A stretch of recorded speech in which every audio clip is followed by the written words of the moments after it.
안녕하십니까, 김영일 목사입니다.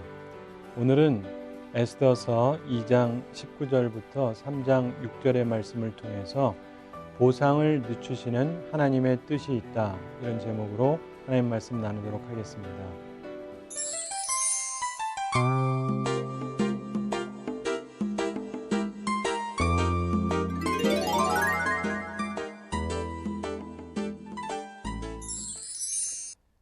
우리 권선징악이라는 말이 있죠. 선을 권장하고 악을 징벌한다, 이런 말입니다. 우리가 착하게 살면 복을 받는다, 성실하게 살아라, 이렇게 얘기를 하는데요. 살다가 보면 꼭 그렇지 않을 때가 있죠. 성실하게 살았습니다, 착하게 살았습니다. 그런데 그 보상이 쉽게 이렇게 돌아오지 않는 것을 볼 때가 있습니다. 더 나아가서 우리가 성실하게 살다가 큰 공까지 세웠는데 뭔가 분명히 좋은 일을 했는데 그것이 성공적인 보상으로 돌아오지 않을 때도 있습니다. 근데 그렇다면 왜 그런가? 우리 하나님을 믿는 사람들에게도 왜 그런 일이 벌어지는가? 이것에 대한 이야기가 오늘 본문의 말씀이고, 본문을 통해서 우리가 교훈을 얻게 되기 바랍니다. 하나님께서 보상을 늦추실 때가 있어요. 거기에 하나님의 뜻이 있는 것입니다. 자, 우리 보면은요, 선하게 우리가 살아봅니다. 그리고 적어도 노력하죠. 그런데 보상이 오면 가장 좋은 것입니다. 그런데 선하게 살았고 더 나아가 정말로 보상을 받을 만한 큰 일을 했습니다. 그런데 좋은 결과가 없다. 그러면 참으로 실망스럽죠. 근데 거기서 끝나는 것이 아니라 옆에 나쁜 사람이 있어요. 근데 이 나쁜 사람이 벌을 받지 않습니다. 오히려 이 사람이 높은 자리에 오르고 더 잘 돼요, 나보다. 그런데 이 나쁜 사람하고 나하고 원수가 됐습니다. 적이 됐어요. 그래서 이 사람이 나를 해치려고 합니다. 게다가 모든 상황이 나한테 불리하게 흘러갑니다. 그러면 우리가 질문하게 되죠. 하나님은 도대체 어디 계시는가? 그런데 그러한 내용이 오늘 본문에 나오는 이야기입니다. 자, 오늘 본문에 보면은 모르드게가 공을 세우는 이야기가 2장 후반에 나오고 있습니다. 겸손하고 착한 사람 모르드게의 모습이 나타나는데 19절에 보면 처녀들을 다시 모을 때에는 모르드게가 대궐 문에 앉았더라, 이런 말씀이 나오죠. 예전처럼 그렇다는 얘기입니다. 에스더가 자기의 친족이라는 사실을 말하지 않았기 때문에 그런 것이죠. 자, 자기 사촌이 게다가 자기가 여지껏 성장하도록 도와줬던 사람이 왕후가 된다면 자기에게 놀라운 자리가 주어질 법한데 그는 예전 그 자리에 그대로 있습니다. 여러분, 동양에서는 특별히 예전에 왕정시대에서는 인간관계에 따라서 직위가 달라지는 게 보통이었습니다. 사실 심지어 오늘날에도 친척이냐 동문이냐 이래 가면서 그런 걸 통해서 한번 유익을 얻어보려고 하는 사람이 많이 있죠. 근데 에스더는요, 자기가 그렇게 자기를 아껴줬던 모르드게가 특별한 걸 원하지 않았던 것 같습니다. 그리고 그대로 있는 것을 우리가 본문에서 봅니다. 우리는 모르드게가 참으로 욕심이 없는 사람이라고 하는 것을 보게 되죠. 그러면서 그가 또 커다란 공 세우는 얘기가 나옵니다. 21절에 보면은 넷이 두 사람이 있는데 이 사람들이 왕을 미워합니다. 그래서 왕을 죽이려고 합니다. 근데 여러분 생각해 보시면은 넷이 두 사람이 과연 왕을 모살할 수 있느냐? 그런 엄청난 일을 넷이 두 사람이 할 수 있느냐? 그래서 이 모르드게의 공이 작아서 잊혀진 거냐? 아닙니다. 이들은 보통 넷이가 아니었어요. 이들은 21절에 보면은 문을 지키던 왕의 넷이다, 이렇게 돼 있어요. 문을 지켰다라고 하는 것은 왕의 침궁 문을 지키는 사람. 그래서 왕이 자는 곳을 지키던, 다시 말해서 왕이 가장 신뢰하고 왕이 가장 두터운 신임을 줬던 사람. 따라서 이 사람들이 딴 마음을 품으면 그 위험은 말할 것도 없죠. 여러분, 대통령 경호실장이 딴 마음을 품으면 대통령이 살기 어렵잖아요. 그런 거랑 비슷한 얘기입니다. 이런 사람이 딴 마음을 품으면 왕도 죽을 수밖에 없었던 것입니다. 그런데 이걸 모르드게가 알았다고 성경은 설명합니다. 22절에 모르드게가 알고 왕후 에스더에게 알렸다, 이런 말씀이 나옵니다. 자, 모르드게가 어떻게 알았는가에 대해서는 성경은 설명하지 않습니다. 우리는 알 수 없지만 몇 가지 추정할 수 있는데 역사학자인 요세푸스의 글에 의하면 모의자 중에 한 사람의 종이었던 바르나바조라고 하는 종이 있는데 이 사람이 모르드게에게 밀고 했다는 거예요. 그래서 이걸 알았다. 이런 얘기가 한쪽에 나오고 또 탈굽력 에스더서가 있습니다. 거기에 보면은 모르드게가 여러 언어를 알고 있었기 때문에 그거를 알아들었다. 이렇게 얘기를 합니다. 뭐 어느 쪽이든 간에 하여간 모르드게가 그 사실을 알고 에스더에게 알립니다. 왜냐하면은 이것은 비밀스럽게 알려져야 되는 것이고 아무나를 통해서 전달된다고 해서 믿을 만한 얘기가 아니죠. 그래서 왕후한테 직접 알리고 에스더가 모르드게 이름으로 왕에게 이 사실을 이야기를 합니다. 그리고 나서 왕으로부터 온 그러한 정보기 때문에 왕이 이 일을 아마 몰래 알아보게 했겠죠. 그리고는 실정을 얻었습니다. 23절에 보면은 조사하여 실증을 얻었으므로 실제적인 어떤 증거를 찾은 겁니다. 그래서 두 사람을 나무에 달고 그들을 처형했다는 거죠. 그 일을 왕 앞에서 궁중일기에 기록하니라 이런 말씀이 나옵니다. 왕에게 큰 공을 세운 것이죠. 왕이 죽을 뻔했는데 왕의 생명을 살려준 것입니다. 그런데 이 공로가 잊혀집니다. 왕이 그냥 넘어간 거예요. 기록은 했어요. 그런데 그냥 넘어갔습니다. 보상을 해야 되는데 보상하지 않고 이게 잊혀집니다. 자, 이런 일이 생긴다면 우리 사람이 좀 섭섭할 수도 있죠. 왜 이런 일이 생길까? 원망스러울 수도 있습니다. 그런데 여기에 하나님의 섭리가 있었다는 거예요. 그래서 이런 말이 있습니다. 어떤 보이지 않는 서기에 의해 우리의 모든 생각과 말과 행동들이 기록되어지고 있다. 우리의 선은 하나님의 책에 빠지지 않고 기록이 된다. 그리고 반드시 큰 보상이 기다리고 있다. 실제로 여러분 기억할 것은요. 내가 했던 선한 일이 잊혀지는 것 같다 해서 잊혀지는 게 아닙니다. 하나님은 다 기록하시고 그것을 때에 맞게 보상하신다는 것을 기억하시기 바랍니다. 자, 일단 이 2장 후반에서 보면은 모르드게가 정말 공을 세웠는데 그것은 잊혀집니다. 그러면서 이제 3장에 보면은 다른 사람이 나와요. 하만이라고 하는 사람이 나오는데 이 사람은 악인입니다. 근데 이 사람이 오히려 출세하는 내용이 나오는 것이죠. 3장에 보면은 3장 1절에서 그 후에 아하수에로 왕이 아각 사람 함무다다의 아들 하만의 주위를 높이 올려 함께 있는 모든 대신 위에 두니 이런 말씀이 나옵니다. 여기서 보면은 그 후에라고 말씀하는데 2장하고 3장 사이에 어느 정도 시간적인 간격이 있었을 것입니다. 한 가지 중요한 사건이 있는데 새로운 인물이 등장했다는 거예요. 이 아각 사람, 이 사람은 아말렉 족속의 왕이었던 아각의 혈통으로 많은 성서학자들이 생각을 합니다. 그는 아하수에로 왕의 총애를 입습니다. 그래서 바사의 제2인자가 됩니다. 왜 그렇게 되었는지는 알려져 있지 않습니다. 그러나 어쨌든 그가 그 자리를 얻습니다. 이 하만이라고 하는 이름은 엘람의 신의 이름입니다. 그래서 그는 적그리스도의 모형이라고 볼 수가 있습니다. 2절에 보면은 대궐문에 있는 왕의 모든 신하들이 다 왕의 명령대로 하만에게 꿇어 절하되 모르드게는 꿇지도 아니하고 절하지도 아니하니 이런 말씀이 나옵니다. 근데 이게요 왕이 명령했다는 말씀인데 이것은 굉장히 이례적인 일입니다. 하급자가 상급자에게 인사를 표하는 것은 일반적으로 명령할 필요가 없죠. 그런데 왕이 이렇게 특별히 칙령까지 내려서 그에게 경의를 표하라고 했다. 그 이유는 아마도 하만이 본래 낮은 직에 있다가 갑자기 크게 등용되었기 때문에 그럴 것이다. 이렇게 우리가 추정을 합니다. 그래서 왕이 특별히 명령이 필요했던 것도 그 때문이었을 거라고 보는 거죠. 하여간 그가 밑에서 수직 상승해가지고 높은 자리에 올라가 있습니다. 그러면서 사람들이 인사를 하는데 그런데 모르드게는 인사를 하지 않는 그런 내용이 나옵니다. 3절에 보면 대궐문에 있는 왕의 신하들이 모르드게에게 이르되 너는 어찌하여 왕의 명령을 거역하느냐 하고 자 왕이 분명히 명령했는데 왜 너는 무릎을 꿇지 않느냐 너는 왜 절을 하지 않느냐 너 뭐 왜 별난 짓을 하느냐 이런 얘기를 하죠.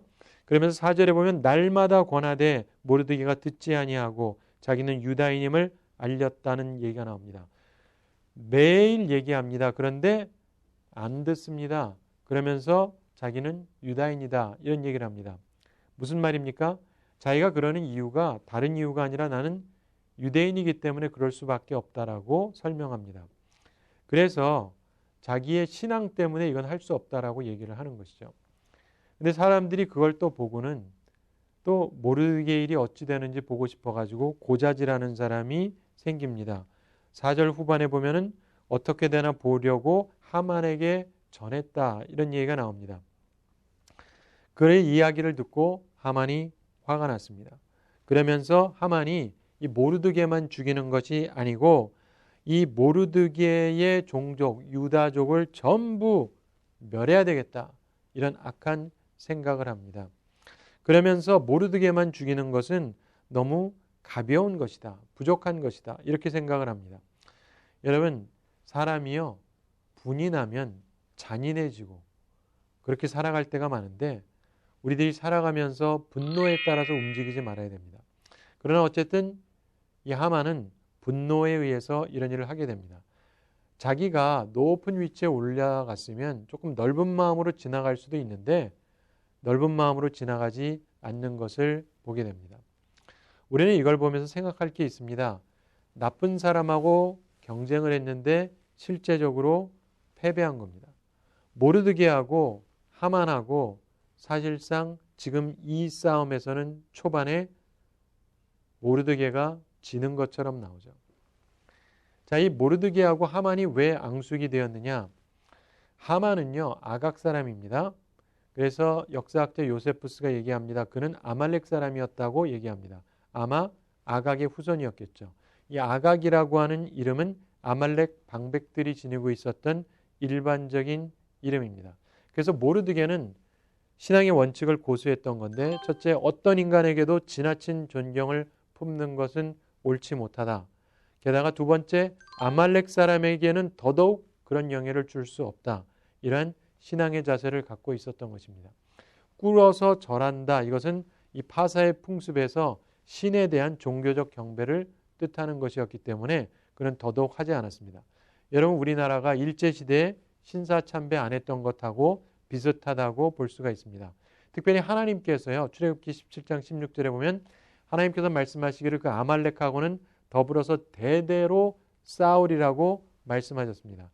아말렉은 에서의 후손이지만 이스라엘의 영원한 원수였습니다. 그래서 하만은 적그리스도의 모형이었죠. 신명기 25장 17절에도 보면은 아말렉이 내게 한 일을 기억하라 이렇게 말씀합니다.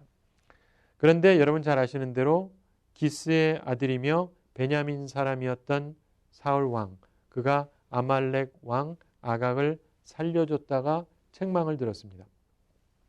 근데 모르드게도 사실은 베냐민 사람인데 이 아각 사람에게서 어떤 자비도 얻지 못하는 것을 보게 됩니다. 여러분 우리가 살아가면서 보면은 우리가 정말 신앙적인 적들을 만났을 때 그 경쟁에서 우리가 마땅히 이겨야 될 것 같은데 때로는 우리의 모든 공은 잊혀지고 그 악한 사람은 오히려 잘 되고 올라가는 것을 볼 때도 있다는 것입니다. 그래서 현실적으로 모르드게가 큰 곤란에 빠진 것이죠. 자기 나름대로 믿음의 선택을 했지만 결국 큰 봉변을 당하게 된 것입니다. 사랑하는 성도 여러분, 여기에서 우리는 하나님의 뜻을 살펴봐야 됩니다. 유대인을 멸하려고 하는 이 하만의 계획이 시작되기도 전에 이들을 구원하시려고 하는 하나님의 계획은 이미 진행되고 있었습니다. 내시의 모살 음모 발각이 바로 그것입니다. 그래서 하나님께서 미리 이것을 준비하시고 보상을 늦추셨던 거예요. 보상이 없다고 섭섭해하지 마십시오. 하나님께서는 타이밍을 가지고 인간사를 주관하십니다. 가장 적당한 때가 언제인지를 하나님이 아세요. 보상이 없다고 섭섭해하지 마세요. 하나님의 섭리를 믿으셔야 됩니다. 이게 믿음의 실현이 될 수 있어요. 우리가 믿음 생활 잘하고 온전히 살아가고 믿음의 길을 걸어가고 의의 길을 걸어가고 그런데 내가 했던 모든 공은 잊혀지고 정말 섭섭한 일을 당할 수가 있습니다. 그러나 오늘 말씀이 우리에게 가르쳐주는 것은 그런 일을 당할 때 섭섭해하지 말라는 것입니다. 나중에 아주 적절한 때 하나님께서 그것을 갚아 주실 것입니다. 모든 것은 하나님의 섭리 가운데 가려져 있을 뿐이에요. 하나님의 능하신 손 아래 우리가 겸손하면 때가 되면 높이십니다. 그걸 믿으면서 우리 삶에서 하나님께서 내게 보상을 안 해주신다고 섭섭해하지 마시고 보상을 늦추시는 하나님의 높으신 뜻을 깨닫고 따라가는 우리들이 되기를 바랍니다. 이 모르드기의 공, 곧 보답을 받지 못했습니다. 그러나 분명히 기록에 남았죠. 하나님께서는 우리의 모든 선행을 결코 잊지 않으십니다. 그것을 기억하시면서 오늘도 하나님 앞에서 선한 일을 행하면서 온전하게 살아가시게 되기 바랍니다. 또한 우리가 기억할 것은요, 악인이 잘 된다고 해서 하나님 원망하지 말아야 된다는 것입니다. 남이 출세하는데 그것도 특별히 악인이 출세하는 걸 보면 사실 우리 마음이 좀 섭할 수가 있어요. 하나님에 대해서 원망이 나올 수도 있습니다. 내가 올라가야 되는데 오히려 저 악한 자를 올리시는 이유를 보면서 우리는 마음이 상할 수가 있습니다. 근데 하나님께서 그 악한 자를 그냥 올리시는 이유가 뭘까요? 떨어뜨리기 위해서 올리시는 거예요. 높이 올라간 만큼 떨어질 때 아픔이 큰 겁니다. 교만하면 높은 곳에서 떨어질 때 그 아픔이 더 큰 것이죠. 그렇기 때문에 하나님께서 악인을 올린다고 해서 섭섭해하지 마세요. 그게 다 떨어뜨리기 위해서 올리시는 거기 때문에 하나님의 섭리를 바라보면서 마음으로 섭섭해하지 마시기 바랍니다. 세 번째로 우리가 기억할 것은요, 우리가 사람을 두려워하지 말고 하나님을 두려워해야 된다는 것입니다. 모르드게는 하나님을 두려워했기 때문에 눈에 보이는 사람을 두려워하지 않은 겁니다. 눈에 보이는 권력자를 두려워하지 않은 거예요. 우리가 참된 두려움을 가진 사람이라면, 하나님만 두려워하는 마음을 가진다면 다른 것들 앞에서 우리가 담대해질 수가 있습니다. 그러나 우리가 참된 하나님을 향한 두려움이 아니라 세상 것들에 대한 두려움이 가득 차면 실수를 하게 되는 것입니다. 잠언 25장 26절에 의인이 악인 앞에 굴복하는 것은 우물이 흐려짐과 샘에 더러워짐 같으니라, 이렇게 말씀합니다. 여러분, 바른 사람이 악한 사람 앞에 굴복하면 깨끗해야 될 우물이 흐린 물이 되고 깨끗해야 될 맑은 샘이 더러워지는 것과 같은 것입니다. 모르드게가 하만에게 굴복하지 않아서 위험한 사태가 전개되기는 합니다. 그러나 마침내 전화위복이 되어서 멸절될 뻔한 유대 민족이 구원을 받게 됩니다. 그러면서 결국 의인이 악인에게 굴하지 아니했기 때문에 하나님의 백성이 살 길이 열리게 되는 것이죠. 우리는 그것을 기억하면서 사람을 두려워하지 말고 하나님을 두려워하게 되기 바랍니다. 하나님을 경외한다는 것은요, 하나님에 대한 인식이 생기는 거예요. 여러분, 오늘도 살아가시면서 하나님에 대한 인식을 하시기 바랍니다. 하나님이 살아계시다. 하나님이 다 보고 계시다. 하나님께서 모든 것을 판단하신다. 하나님께서 그 모든 것에 따라서 갚으신다. 이런 인식을 가지면서 하나님을 두려워하면서 사시게 되기 바랍니다. 예전에 콘스탄티누스 대제의 아버지였던 콘스탄티우스가 있습니다. 이 사람이 한 번은 예수님 믿는다고 하는 신하들을 불러다가 이 로마의 신들 앞에서 제사를 드리라고 명령을 했습니다. 그러면서 거부하면은 관직을 박탈하겠다 그랬습니다. 그랬더니 대부분의 사람들이 관직에서 쫓겨날 것이 두려워서 그 명령에 복종을 합니다. 그리고 로마의 신들 앞에 제사를 드렸어요. 그런데 소수의 사람들이 신앙을 지키고 관직에서 물러납니다. 그리고 나서 며칠 지나고 나서 황제가 자기 명령에 응했던 사람들, 그 사람들을 전부 쫓아내고 쫓아낸 사람들을 불러들였습니다. 그러면서 그 이유에 대해서 설명을 했습니다. 신앙에 충실한 자가 왕에게도 충실할 것이기 때문이다. 자기 신앙에도 충성이 없는 자가 어찌 왕에게 충성을 하겠는가? 그러면서 하나님 앞에서 충성했던 사람들을 관직에 높이 세웠다는 것입니다. 사랑하는 성도 여러분, 우리가 보면은요, 리브가의 태 속에서 쌍둥이가 싸우다가 에서가 장자권을 표면적으로 얻고 태어나죠. 그러나 결국 그것을 잃습니다. 야곱의 후손인 모르드게가 에서의 후손인 하만이 지금 여기서 또다시 싸우는 거예요. 에서의 후손인 하만이 다시금 높은 지위에 먼저 오른 겁니다. 그런데 결국 나중된 자가 먼저 되고 먼저 된 자가 나중되는 것처럼 하나님의 섭리 가운데 이 부분도 다시금 뒤바뀌게 되는 것입니다. 하나님의 하시는 일은요, 많은 경우 기적이라기보다 섭리로 되어지는 것들이 많습니다. 여러분, 믿음으로 소망 중에 기다리는 삶을 하나님이 우리가 살기를 원하세요. 하나님을 전적으로 의뢰하면서 온전한 길을 걸어가기를 원하십니다. 그것이 신앙 생활인 것입니다. 우리가 겸손하게 하나님의 섭리를 바라보면서 살아가야 되는 것입니다. 당장 눈앞에 벌어지는 일이 불공평해 보일 수 있어요. 나는 잘했어요. 보상을 받아야 돼요. 그런데 나한테는 아무것도 주어지지 않습니다.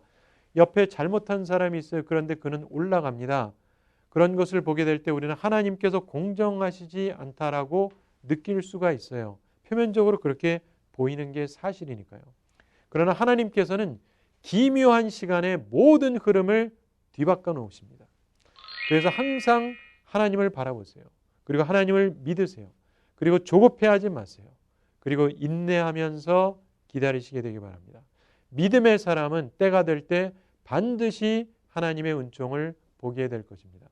바라기는 우리가 이 말씀을 기억하면서 보상을 늦추시는 하나님의 뜻을 깨닫게 되기 바랍니다.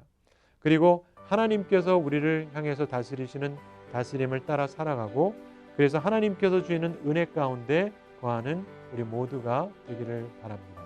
한 주 동안도 주님 은혜 가운데 거하시고 보상을 늦추시는 하나님의 섭리를 기억하면서 은혜롭고 아름다운 삶을 살아가는 우리 모두가 되기를 바랍니다. 감사합니다.